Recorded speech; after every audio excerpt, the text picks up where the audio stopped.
breathlessness, pallor, paresthesia, and paralysis. These are all features of compartment syndrome, and these are surgical indications to do a fasciotomy.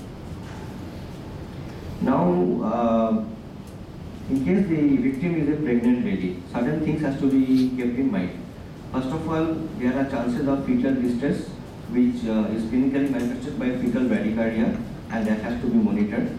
Secondly, there are chances of bleeding from natural orifices, and hence vaginal bleeding and threatened abortion has to be kept in mind. And the uterine contraction and fetal heart sounds are to be monitored regularly, and a lady with snake bite can safely breastfeed her child. So that has to be kept in mind, and the lady is encouraged to continue breastfeeding. Now some of the controversial aspects, tourniquet. Frankly mentioning, as per 2010 guidelines in India, adopted from 2007 guidelines of WHO, any sort of local intervention in the form of any tourniquet is discouraged in India. However, crepe bandage applied loose enough to allow the little finger to pass beneath it, obstructing just the lymphatic obstruction and maybe the venous obstruction, is recommended.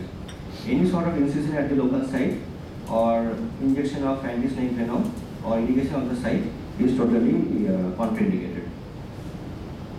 Now, apart from all this, supportively we can give a TT, or if the patient has arrived late, more than 72 hours, then 10 globe injections are to be given.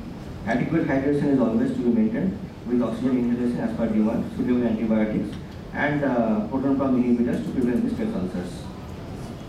Now, sometimes, especially at the peripheries, we do encounter conditions where ASV is not available. So, in this case, if it is a neurotoxin, then assisted ventilation has to be done.